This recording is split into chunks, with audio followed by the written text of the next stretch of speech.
Welcome to another exciting episode of the Million Dollar Peddlers. I'm Papergoy, and you are absolutely not going to believe the comic book that I found. I'm actually shaking, and I'm going to tell you the story after I show you a couple of other things I found. Sorry, that's just the way we big YouTubers do it.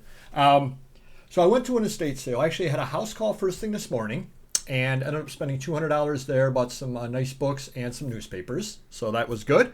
Went to another estate sale, spent $13 there. Did pick up a first edition of a Willa Cather book, worth about $75 to $100. With the jacket, paid $3 for it. Happy with that. Went to another sale.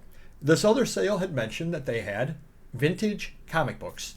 And they had a picture of a couple of comics, including the way they pictured them, they had a lot of comics covered up and all that kind of things. I did see there was an Archie Annual number 14, which I figured they'd want about $5 on. And I go, that's worth picking up. I'll go there because it's only a few miles away from where I was at the other estate sale. Drive up there, go around the house, found the comics. I'll tell you about them in a minute. Upstairs, they had National Lampoons. Big pile of National Lampoons, about 50 of them, $200. This is, if you happen to be out there and you happen to see this National Lampoon right over here, famous one. It's about $175 now over on eBay. I said, look, this is sitting in there.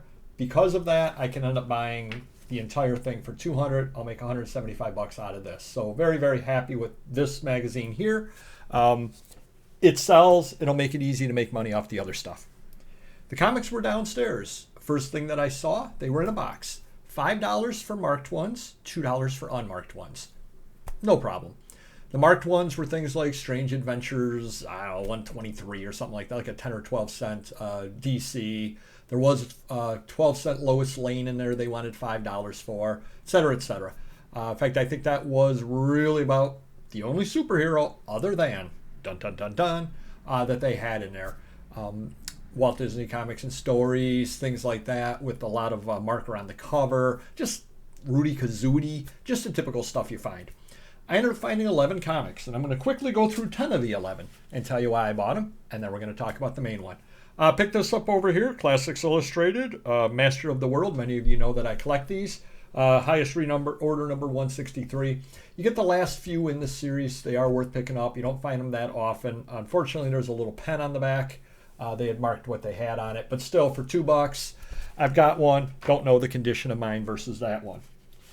Did buy this one over here. It is not a first. It is a later print, but these always sell. The Frankensteins will always sell. I figure I can get some money out of the Frankenstein. 152, I think, is the highest reorder number on this. Worth picking up if you see the Frankenstein. Don't worry. We're getting to the good one.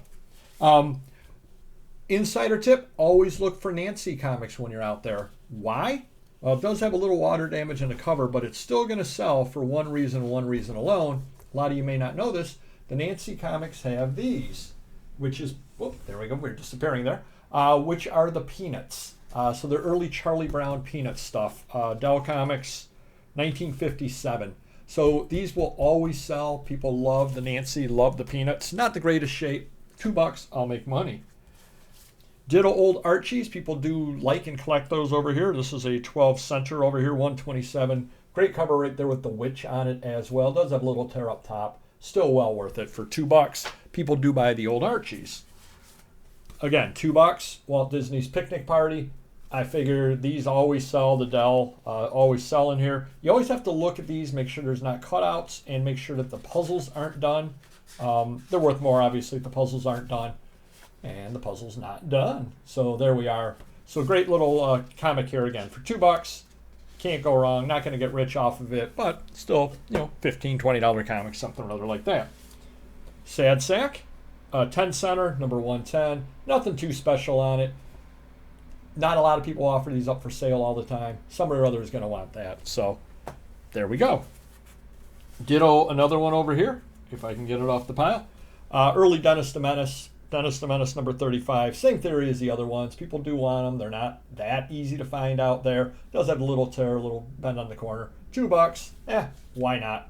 I'll list it. It'll sell eventually. There we go. Talking as fast as I can, my friends. Archie's Joke Book. We talked about Archie's a little bit earlier. And I say nuts. I say east. I say west. 12 cent Archie. Same as before. They do sell. Nice Archie, except it's missing the back cover, but would definitely be very, very nice if it weren't missing the back cover and didn't have this tear on the front over here. But Archie's Christmas Stocking, number 10. Quietly really good books, these the Archies. Unfortunately missing the back cover, but still for $2, why not? Somebody or other is going to need that for their collection around Christmas time.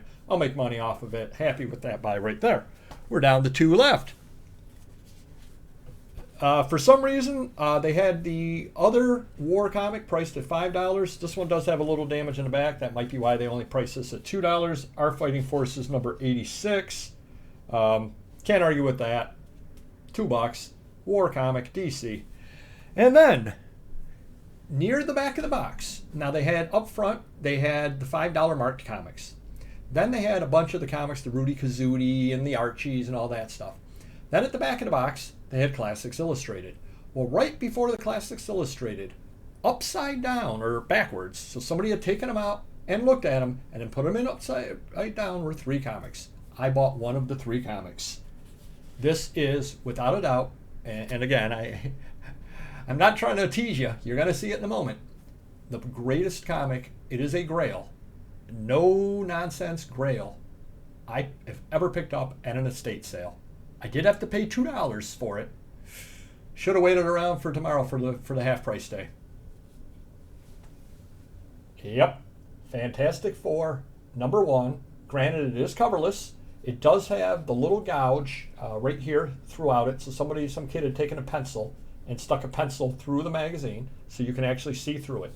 Unfortunately, it's got that problem, and unfortunately, it's missing the cover. However, if you take a look what coverless Fantastic Fours sell for, even in this condition, it's over $1,000 easily. Probably, people are getting $1,500, $2,000 for coverless Fantastic Four number 1s. So easily the best comic book that I have ever found at an estate sale. $2. A couple of hours after it opened. Believe that or not.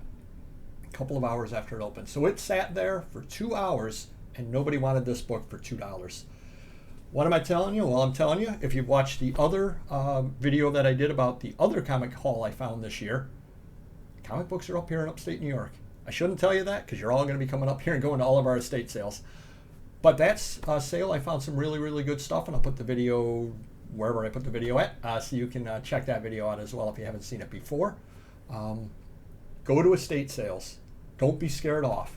Oh, there was, in the picture, there was like American Comics Group, Forbidden Worlds or one of those. That was gone as well. So people were buying the older comics. People that knew comics had come and bought stuff, but this was left there.